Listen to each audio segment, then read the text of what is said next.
ಇನ್ನು 2 ತಿಂಗಳ ಲಾಕ್ಡೌನ್ ತೆರವುಗೊಂಡ ಬಳಿಕ ಇಂದಿನಿಂದ ಸರ್ಕಾರದ ಆದೇಶದಂತೆ ಕಾರ್ಕಳದಲ್ಲೂ ಕೂಡ ಖಾಸಗಿ ಬಸ್ಗಳ ಸಂಚಾರಕ್ಕೆ ಚಾಲನೆ ದೊರಕಿದೆ. ಇವತ್ತು ಬೆಳಗಿನಿಂದ 4 ಬಸ್ಸುಗಳು ಕಾರ್ಕಳ ಬಸ್ ನಿಲ್ದಾಣದಿಂದ ಸಂಚಾರ ಮಾಡಿದಂತಹ ಮಾಹಿತಿ ಲಭಿಸಿದೆ. 3 ಬಸ್ಸುಗಳು ಕಾರ್ಕಳದಿಂದ ಉಡುಪಿ ಹಾಗೂ ಕುಂದಾಪುರ ಭಾಗಕ್ಕೆ ಪ್ರಯಾಣವನ್ನು ಮಾಡಿದೆ. ಕೇವಲ 1 ಬಸ್ಸು ನಿಟ್ಟೆ ಪಡುಬಿದ್ರಿ ಮೂಲಕ ಮಂಗಳೂರು ಕಡೆಗೆ ಸಂಚಾರವನ್ನು ಮಾಡಿರುವಂತಹ ಮಾಹಿತಿಗಳು ಬರ್ತಾ ಇದೆ.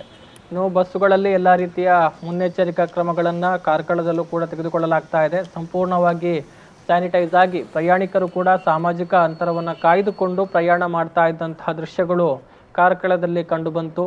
ಲಾಕ್ಡೌನ್ ಆಗುವ ಮುಂಚೆ ಕಾರ್ಕಳ ಬಸ್ ಸ್ಟ್ಯಾಂಡ್ನಿಂದ ಸರಿಸುಮಾರು 250 ಬಸ್ಗಳು ವಿವಿಧ ಕಡೆಗೆ ತೆರಳುತ್ತಾ ಇದ್ವು. ಇದೀಗ ಆ ಪ್ರಮಾಣದಲ್ಲಿ ಇಳಿಕೆಯಾಗಿದೆ. ಮುಂದಿನ ದಿನಗಳಲ್ಲಿ ಪ್ರಯಾಣಿಕರ ಲಭ್ಯತೆಯನ್ನು ಗಮನಿಸಿಕೊಂಡು ಆಯಾಯ ರೂಟ್ಗಳಲ್ಲಿ ಬಸ್ಗಳನ್ನು ಹೆಚ್ಚಿಸುವ ಬಗ್ಗೆ ಬಸ್ ಮಾಲಕರು ನಿರ್ಧಾರವನ್ನು ತೆಗೆದುಕೊಳ್ಳುವ ಭರವಸೆಯನ್ನು ಕೊಟ್ಟಿದ್ದಾರೆ. ಅದರಂತೆ ಈಗ ಏನು ನಿಗದಿತ ರೂಟ್ಗಳಿದೆ ಅದರಲ್ಲಿ ಸೀಮಿತ ಸಂಖ್ಯೆಯ ಬಸ್ಗಳು ಓಡಾಟವನ್ನು ಮಾಡ್ತಾ ಇದೆ. ಇವತ್ತು ಮೊದಲ ದಿನ ಆಗಿರೋದ್ರಿಂದ ಪ್ರಯಾಣಿಕರಿಂದ ರೆಸ್ಪಾನ್ಸ್ ಸ್ವಲ್ಪ ಕಡಿಮೆ ಇರಬಹುದು. ಆದರೆ ಈ ಒಂದು ವಾರದೊಳಗೆ ಅದು ಸಂಪೂರ್ಣವಾಗಿ ಒಂದು ಹಂತಕ್ಕೆ ಬರುವಂತಹ ನಿರೀಕ್ಷೆಗಳನ್ನು ಈಗ ಬಸ್ ಮಾಲಕರು ಹೊಂದಿದ್ದಾರೆ. ಖಾಸಗಿ ಬಸ್ ಸಂಚಾರ ಆರಂಭ ಆಗಿದೆ. ಬೆರಳೆಣಿಕೆಯ ಬಸ್ಸುಗಳು ಇಂದು ಆರಂಭವನ್ನು ಕಂಡುಕೊಂಡಿದೆ. ಆದರೆ ಪ್ರಯಾಣಿಕರ ಕೊರತೆಯನ್ನು ಈ ಬಸ್ಸುಗಳು ಕಾಣ್ತಾ ಇವೆ.